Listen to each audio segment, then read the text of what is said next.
বলবো আমি যদি আমার সময় যদি এই প্রশ্ন পরীক্ষাতে আমি ফেল করতাম, এটা আমি শিওর। আমার বাংলা যদি এই প্রশ্ন হইতো আমি ফেল করতাম। আসসালামু আলাইকুম এভরিওয়ান, কি অবস্থা তোমাদের? আশা করি সবাই অনেক বেশি ভালো আছো। তো আমাদের চবি ক ভর্তি পরীক্ষা আজকে শেষ হয়ে গেছে। তো ভর্তি পরীক্ষার শেষ মুহূর্তে তোমাদের মনে যে প্রশ্নটা আসে যে ভাই কাটমার্কটা কেমন হতে পারে, প্রশ্নটা কেমন ছিল, তো এই বিষয়ে মূলত এই ভিডিওর আলোচনা করব যে আমাদের আজকের যে পরীক্ষার প্রশ্নটা সেটা আসলে কেমন ছিল, প্রশ্নটা অ্যানালাইসিস করব এবং এরই প্রেক্ষিতে কাটমার্কটা কেমন হতে পারে, কত পজিশনে তোমার চান্স হতে পারে, এই বিষয়ে নিয়ে আলোচনা করব। তো যাদের মনে এই সকল প্রশ্ন আসে তারা অবশ্যই ভিডিও দেখবা এবং এই ভিডিওটা কিন্তু আমি যথেষ্ট পরিমাণে এক্সপেরিমেন্ট করে করছি, ঠিক আছে? হুট করে তোমাদের এই ভিডিও আমি দেই নেই। তো বিভিন্ন স্টুডেন্টের মতামত, আমি বেশ কিছু তোমার পোল এবং গ্রুপে অন্যান্য শিক্ষার্থীদের মতবাদ, তাদের পরীক্ষা কেমন হয়েছে, প্রশ্নটা তারা কত দাগাতে পারছে, এই টোটাল একটা মেজরিটির উপর ভিত্তি করে কিন্তু এটা ভিডিওটা তৈরি করা। তো অবশ্যই ভিডিওটা কিন্তু আন্দাজে তৈরি করা না, তো অবশ্যই ভালো করে দেখবা, বোঝার চেষ্টা করবা জিনিসটা আসল ফ্যাক্টটা কি, ঠিক আছে? তো বেশ কথা না বাড়াই আমরা প্রশ্ন অ্যানালাইসিস চলে যাবো। প্রশ্ন অ্যানালাইসিস, তো প্রশ্ন অ্যানালাইসিস আমরা দেখি যে বাংলা ইংলিশ, ভাই বাংলা ইংলিশে একবারে কি করছে, ছবি এটা ভুলেই গেছিল যে এখানে আলাদা করে পাস করতে হয়। তারা যে প্রশ্ন করছে এটা মনে ভুলে গেছিল যে বাংলাতে তোমার 3 পাইতে হবে, ইংরেজি 4, এই যে 7টা মার্ক, এই 7টা মার্ক তো তুলতে হবে রে ভাই। বাংলা যে প্রশ্ন দেখলাম এখানে 3 পাওয়া এত কষ্ট, মানে আমি কি বলবো, আমি যদি আমার সময় যদি এই প্রশ্ন পরীক্ষাতে আমি ফেল করতাম, এটা আমি শিওর। আমার বাংলা যদি এই প্রশ্ন হইতো আমি ফেল করতাম, ঠিক আছে? এখন যারা আন্দাজে দাগাইছে তারা হয়তো ঝড়ে বক পড়ে গেছে, এরকম হইলে গেলে চান্স হয়ে যেতে পারে, মানে বাংলাতে পাস হতে পারে। কিন্তু যারা সঠিকভাবে মনে করো যে 3টাই দেখাবো 4টা দেখাবো, তাদের ক্ষেত্রে এই বাংলাতে পাস করাটা, আর বাংলাতে যদি তুমি 3 না পাও বা 3টা যদি সঠিক না হয় তাহলে তোমার কিন্তু ফেল হয়ে যাবে, ওভারঅল তুমি কিন্তু ফেল করে ফেলবা। তো বুঝতেছো, এটা না কিন্তু বাংলা ইংলিশ নিয়ে পোলাপান বেশি টেনশনে আছে এবং এটাই বাস্তব। তো যা প্রশ্ন করছে এটা আসলে পাস করাটা খুবই টাফ, খুবই কম স্টুডেন্ট এবার পাস করবে। তোমার অনেক মেধাবী স্টুডেন্ট কিন্তু ফেল করবে, অনেক মেধাবী স্টুডেন্ট যারা চান্স পাওয়ার যোগ্য, যারা চান্স পাওয়ার মতো প্রিপারেশন নিছিল, ঠিক আছে, যাদের প্রিপারেশন যথেষ্ট ভালো ছিল, তারা এখানে ফেল করবে। দেখবা যে প্রায় তুমি হচ্ছে প্রায় 70 থেকে 70% স্টুডেন্টের মতন এখানে ফেলই করবে, কারণ এখানে প্রায় 1 লাখের বেশি স্টুডেন্ট। দেখবা যে বেশিরভাগ স্টুডেন্ট যদি 70 না ধরে, দেখবা যে 60% স্টুডেন্ট ফেল করছে। এটা তুমি এবছর মিলাই নিও, এবছর এটাই হবে, এটাই হবে। তাহলে যদি এই ঘটনা যদি ঘটে যায় তাহলে ভাই কাটমার্ক কেমন হতে পারে? তো একটা জিনিস আমরা পরবর্তী যে প্রশ্নগুলো সেগুলো দেখি। পদার্থবিজ্ঞানের ক্ষেত্রে যদি বলি, তো পদার্থবিজ্ঞানের শর্টের বাইরে থেকে মোট 3টার মতো প্রশ্ন ছিল।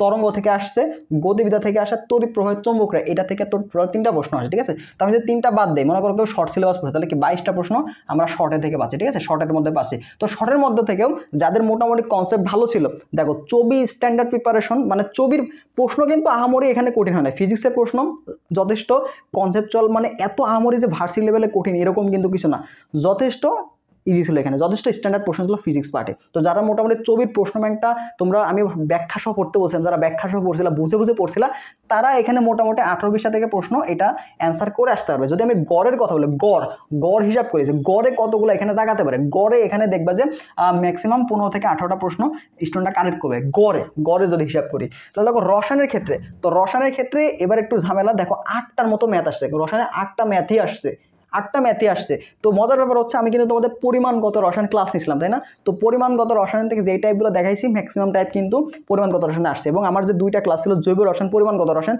জৈব রসায়ন, এবং এটা মিলে কিন্তু প্রায় 5 থেকে 6টা প্রশ্ন কমন ছিল, যেটা কিন্তু ভালোই। 2টা ক্লাস থেকে 5-6টা কমন ভালো, কিন্তু আসলে এটা কমন পেয়ে তো লাভ নাই ভাই।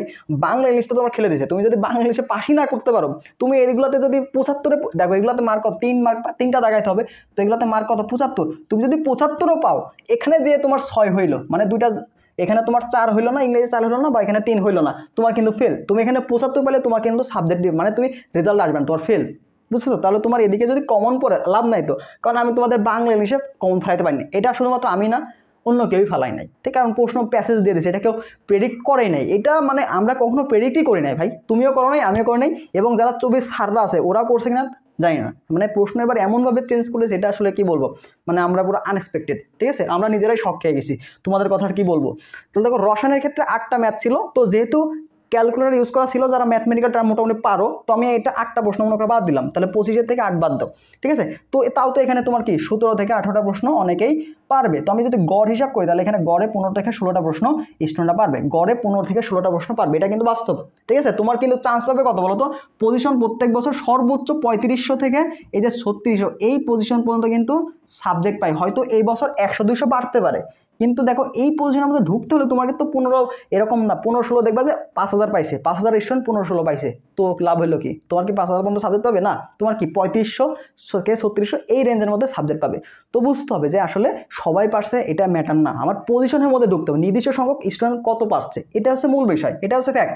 জীববিজ্ঞানের ক্ষেত্রে শর্ট সিলেবাস থেকে ম্যাক্সিমাম প্রশ্ন আসছে এবং এখানে 20+ প্রশ্ন দাগানো যাবে। যারা মেডি প্রিপারেশন নিচ্ছে, যারা মেডি প্রিপারেশন ছিল, তারা এই যে বায়োলজিতে একদম বাজিমাত করে দিবা। কারণ এখানে আমি দেখলাম কিছু গ্রুপে আমি দেখলাম, ঘুরলাম, কমেন্ট দেখলাম, অনেকে 25-25 তুলে ফেলছে নাকি, অনেকে 25-25, 20+ ম্যাক্সিমাম স্টুডেন্ট তুলতে পারছে, 20+ এখানে ম্যাক্সিমাম স্টুডেন্ট তুলে। তবু আমি গড়ে এখানে ধরলাম হচ্ছে 18, গড়ে এখানে করলাম 18 ধরলাম। এবং সবচেয়ে মানে কি বলবো মজার ব্যাপার, এই গণিতের ক্ষেত্রে 8 থেকে 9টা প্রশ্ন সিলেবাসের বাইরে এবং কিছু প্রশ্ন সিলেবাসে নাই, মানে সিলেবাসের বাইরে প্রশ্ন, সিলেবাসের বাইরে প্রশ্ন দিয়ে দিছে। ওই যে তোমার হচ্ছে কি বলে আইকিউ টাইপ প্রশ্ন, তারপরে গণিত অলিম্পিয়াডের যে প্রশ্নগুলো ক্ষেত্রফল টেট্রফল এগুলো না, সিলেবাসের বাইরে প্রশ্ন দিয়ে দিছে এরকম 8 থেকে 9টা প্রশ্ন। তার মানে যারা গণিত দাগাইছে তাদের মার্ক কি অনেক বেশি কমে যাবে, আর যারা বায়োলজি দাগাইছে তাদের মার্ক কিন্তু অনেক বেড়ে যাবে। তাহলে আমি যদি টোটাল ওভারঅল হিসাব করি, দেখো তোমার হচ্ছে বাংলা ইংলিশে আমি যদি বায়ো হিসাব করি, যারা বায়ো দাগাইছো তাদের যদি হিসাব করি, দেখো যারা বায়ো দাগাইছো তো বাংলাতে ধরলাম যারা পাস করবে তাদের 7 মার্ক, ঠিক আছে, তাদের 7 মার্ক। এবং এগুলাতে টোটাল আমি ধরলাম গড়ে হচ্ছে তোমাদের কত, গড়ে ধরলাম হচ্ছে 18, গড়ে ধরলাম কত 18টা করে দাগাইছো, তো 3-18 54, 3 5, তাহলে এখানে তোমার হচ্ছে কত হচ্ছে দেখো তো প্রায় 54 মার্ক, 54 থেকে 55 এই মার্কটা অনেক স্টুডেন্ট পাবে। এই মার্কটা 75-এর মধ্যে 54 থেকে 55 এই মার্কটা ম্যাক্সিমাম স্টুডেন্ট পাবে। তাহলে 7 এটা হিসাব করো, তাহলে যোগফল কত হচ্ছে বলো তো 61 না, যোগফল কত হচ্ছে 61, তাই না? তাহলে আমরা প্রায় 61 থেকে 62 এই রেঞ্জটা কিন্তু পাচ্ছি, এই রেঞ্জটা মোটামুটি পাচ্ছি। কিন্তু তবুও তোমার কিন্তু এখানে রসায়নের ক্ষেত্রে যত 8টা ম্যাথ ছিল কিছু প্রশ্ন ভুল করবে, ফিজিক্সের প্রশ্ন কিছু ভুল করবে, তো কাটমার্কটা ওভারঅল যদি বলি নর্মাল আমরা গেস করছি কত 61 থেকে 62, এটা হচ্ছে নর্মাল। 61 থেকে 62 এটা তোমরা যারা পাইছো তোমাদের এই মার্কটা ভালো, এই মার্কটা যথেষ্ট ভালো, মানে এর মধ্যে ট্রান্সফার রেঞ্জটা অনেক বেটার। কিন্তু কাটমার্ক এবার যেহেতু মানে ওভারঅল যদি হিসাব করা যায় তাহলে ওভারঅল কিন্তু চবি প্যাটার্নে ছিল না, তাহলে যেহেতু চবি প্যাটার্নে ছিল না, গত বছর ছিল কত, গত বছর সহজ প্রশ্ন ছিল ইজি, তাও কত ছিল 69, কিন্তু এই বছর কি হচ্ছে বলো তো, এই বছর কিন্তু একটু হার্ড, তাই না? তো আমি যদি প্রশ্ন টোটাল ওভারঅল হিসাব করি তোমার কাটমার্কটা হয়ে যেতে পারে হচ্ছে দেখো এই রেঞ্জে থাকতে পারে 58 থেকে 62, এই রেঞ্জে থাকা সম্ভাবনা অনেক বেশি, ঠিক আছে, 58 থেকে 62। আর যদি বলি সর্বোচ্চ যদি এটা নাও হয় তাহলে তোমার কি 60 থেকে 65, এই যে 60 থেকে 65 এটা হচ্ছে আমি বলবো হচ্ছে ম্যাক্সিমাম, ঠিক আছে, এটা হচ্ছে ম্যাক্সিমাম এবং এটা হচ্ছে তার থেকে কম। যদি কমে যায় তাহলে 58 থেকে 62 এর মধ্যে থাকবে, আর যদি একটু বাড়ে তাহলে 60 থেকে 65। তার মানে তোমরা যারা 60 থেকে 65-এর মধ্যে যারা আসো এটা হচ্ছে সবচেয়ে সেফ জোন, এটা হচ্ছে সবচেয়ে সেফ, ঠিক আছে, এটা হচ্ছে তোমরা সবচেয়ে সেফে আসো। দেখো আমি মানতেছি বাংলা ইংলিশ প্রশ্ন কঠিন ছিল, বাট বাকি 3টা থেকে কিন্তু প্রশ্ন অ্যান্সার করা পসিবল। বাকি 3টা 75-এর মধ্যে তুমি কিন্তু চাইলেই যদি প্রিপারেশন তুমি ভালো থাকে, সহজ প্রশ্নগুলো যদি দাগাও, এখানকার যদি সহজ প্রশ্নগুলো তুমি দাগাও তাও তোমার 54 থেকে 55 সম্ভব।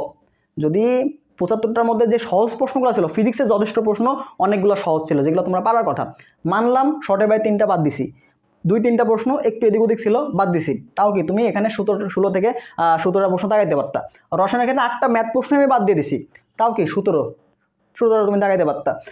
বায়োলজির ক্ষেত্রে যারা ভার্সিটি প্রিপারেশন ছিল মোটামুটি বই যাদের পড়া ছিল তাদের কিন্তু এখানে তোমরা মোটামুটি 16 থেকে যদি সর্বনিম্ন ধরি তাও তুমি কিন্তু এখানে 16 থেকে 18টা প্রশ্ন দাগাইতে পারতা, ঠিক আছে। তাহলে এই অ্যাভারেজ যদি হিসাব করা যায় তাহলে কিন্তু ম্যাক্সিমাম স্টুডেন্ট তোমার 54 থেকে 55 এই রেঞ্জে মার্ক পাবে হচ্ছে 75-এর মধ্যে ম্যাক্সিমাম। দেখো রেজাল্টের পরে দেখবা এই মার্কটা সবচেয়ে কমন মার্ক থাকে 55 থেকে 54, তার সাথে যদি 5 মার্ক 7 যোগ করি তাহলে এদিকে যদি অনেকে 8 তুলতে পারে তাহলে মার্ক এদিকে বেড়ে যাচ্ছে, তাই না? কিন্তু 5 মার্ক এই 7 তুলে অনেকের আসলে অবস্থা খারাপ হয়ে যাবে, ঠিক আছে।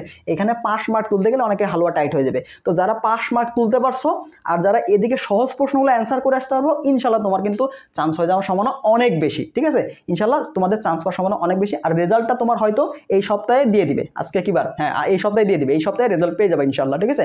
আর যারা তোমরা একটা অ্যানাউন্স যারা কৃষি গুচ্ছ পরীক্ষা দিবা, এছাড়া রাবি প্লাস গুচ্ছ পরীক্ষা দিবা, তো আমাদের কিন্তু এক্সাম ব্যাচটা মোটামুটি আমরা বাংলা ইংলিশ আসলে যা সত্য কথা বাংলা ইংরেজি কমন ফেলাইতে পারি নাই, এটা আসলে শুধুমাত্র আমাদের ব্যর্থতা না, এটা সবারই ব্যর্থতা। আমরা বুঝি নাই যে প্রশ্ন এরকম হতে পারে।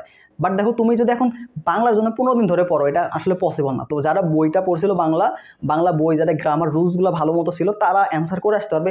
যারা ইংলিশে গ্রামার পার্ট বা ইংলিশে যাদের তোমার হচ্ছে দক্ষতা ভালো ছিল তারা ইংলিশ জাগাইতে পারবে, কিন্তু এটার আসলে গ্যারান্টি দেওয়া পসিবল না। এটা আমি কখনোই আমার এক্সাম আছে বা আমার যে তোমাদের কিন্তু গ্যারান্টি কোনো সাজেশন দেই নেই বাংলা ইংলিশের ক্ষেত্রে যে এই প্রশ্নগুলো পড়ো। মানে আমি কিন্তু যতটুকু পারছি ফিজিক্স কেমিস্ট্রি, বায়োলজি, ম্যাথ দিছি, তো ওগুলাতে কিন্তু ম্যাক্সিমাম প্রশ্ন মোটামুটি প্রশ্ন কমন আসছে, যেহেতু প্রশ্ন একটু কি বলে থিওরি পার্টটা থিওরির মধ্যেই আসছে কিন্তু একটু জটিল করে দিয়েছে, ঠিক আছে। বাট এখানে কিন্তু প্রশ্ন অ্যান্সার করা ইজি ছিল। তো আমাদের এক্সাম ব্যাচ এবং সাজেশন থেকে মোটামুটি তোমার ফিজিক্স 3টা সাবজেক্টে কমন আসছে, বাট এই যে বাংলা ইংলিশে খারাপের কারণে অনেক স্টুডেন্ট চান্স পাবে না, এটাই হচ্ছে বাস্তব। বাংলা ইংলিশে আসলে কারো হাত ছিল না, আমরাও পারি নাই, আসলে কি বলবো, নিজের কাছে আমরা নিজেরাই শখ হয়ে গেছি, ঠিক আছে। আচ্ছা, যারা তোমরা হচ্ছে বাকি পরবর্তীতে পরীক্ষা দিবা তাদের জন্য কিন্তু অবশ্যই সচেতন থাকতে হবে ভাই, ঠিক আছে।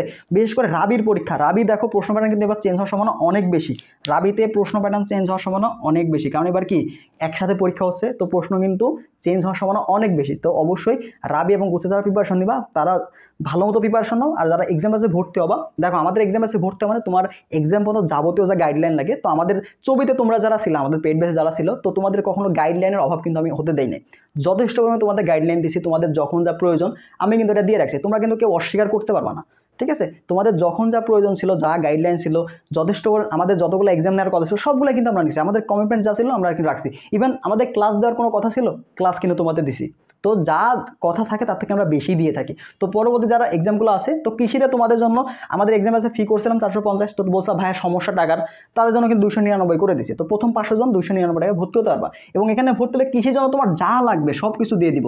এখানে তোমার ফিজিক্সের ক্লাস দিচ্ছি, ম্যাথের ক্লাস দিচ্ছি, পাশাপাশি এক্সাম থাকছে, এক্সাম তুমি ডবল এক্সাম দিতে পারবা, অর্থাৎ একটা অধ্যায় 2টা করে এক্সাম আছে, একটা প্র্যাকটিস এক্সাম, একটা লাইভ এক্সাম, একটা অধ্যায়ের উপরে। প্রশ্ন ব্যাংক নতুন এডিশন দিয়ে দিচ্ছি, ভার্সিটি ক প্রশ্ন ব্যাংক দিয়েছি উদ্ভাসের, তারপর গতকালকে তোমাদের কৃষির নেটওয়ার্ক প্রশ্ন ব্যাংকটা আমরা এখানে দিয়ে দিচ্ছি, নতুন এডিশনের প্রশ্ন ব্যাংক দিয়ে দিচ্ছি, ঠিক আছে। আর কি লাগবে ভাই, যেগুলো তোমার এনাফ প্রিপারেশনের জন্য। রাবি গুচ্ছদেব সেম, রাবি গুচ্ছের প্রশ্ন ব্যাংক যা লাগছে দিয়ে দিচ্ছি, তোমাদের টপিক অ্যানালাইসিস দিয়ে দিচ্ছি। রাবি প্রশ্ন ব্যাংকটা শুরু হবে হচ্ছে আমাদের 4 তারিখ থেকে, আর এটা কিন্তু রানিং, এটা শুরু হয়ে গেছে, 3টা এক্সাম চলতেছে, ঠিক আছে, 3টা এক্সাম হয়ে গেছে, 3টা এক্সাম কৃষি করছে, 3টা এক্সাম হয়ে গেছে। যারা এক্সাম দিবা দ্রুত ভর্তি হয়ে যাও, দ্রুত অফারে ভর্তি হয়ে যাও, 500 জন হয়ে গেলে আর অফার কিন্তু থাকবে না। আমাদের হোয়াটসঅ্যাপ নাম্বারে যোগাযোগ করো, বিস্তারিত পেয়ে যাবে, ডিটেলসটা তোমরা ডিসক্রিপশন বক্স চেক করলেও ডিটেলস পেয়ে যাবে, ঠিক আছে। আর এই ছিল মূলত ওভারঅল। আর তোমার কাটমার্কটা কত হতে পারে, 58 থেকে 62 অথবা 60 থেকে 65। যারা 60 থেকে 65-র মধ্যে আসো তারা আসো সেফ জোনে, যারা 58 থেকে 62-র মধ্যে তারা আশা রাখতে পারো, ঠিক আছে, যারা আশা রাখতে পারো। আর পজিশন 35-36, এখানে 200 বাড়তে পারে, ঠিক আছে, এখানে 200 এবছর বাড়তে পারে, তার মানে 3800 পর্যন্ত যাইতে পারে। আর যারা তোমার ম্যাথ দেখাইছো তারা তোমার ম্যাথ যে সাবজেক্টটা আছে, ম্যাথ, আমাদের যে ম্যাথ সাবজেক্টটা, এই ম্যাথ সাবজেক্টে তোমরা অগ্রাধিকার পাবা, ঠিক আছে, ম্যাথ সাবজেক্টে তোমরা অগ্রাধিকার পাবা, অনেক পিছন থেকে পজিশনেও তোমরা এই ম্যাথ সাবজেক্টটা পাবা। যাদের মার্ক কমে আসছে সমস্যা নেই, তোমরা এই ম্যাথ সাবজেক্টটা পেয়ে যাবো, অনেক পিছন থেকেও এটা পাইছে। যারা গত বছর ট্রিপলি ম্যাথের শর্ত ছিল, তো অনেকে কিন্তু অনেক পিছন থেকে কিন্তু ট্রিপলি সাবজেক্ট পাইছে। তো তোমরা এই যে ম্যাথ সাবজেক্টের জন্য তোমাদের কিন্তু আলাদা সুযোগ দেওয়া হবে, ঠিক আছে। তো যদি কোনো জানার থাকে সেটা অবশ্যই কমেন্ট বক্সে জানাবা, তোমার মার্কটা কত হচ্ছে এটা জানাবা। আর উত্তরপত্র আমাদের টেলিগ্রাম গ্রুপে দেওয়া আছে, সেখানে যুক্ত হয়ে দেখে নিতে পারো, কমেন্ট বক্সে দিয়ে দিব, ওখানে যুক্ত হবা, ঠিক আছে। ঠিক আছে, সবাই ভালো থাকো, আল্লাহ হাফেজ।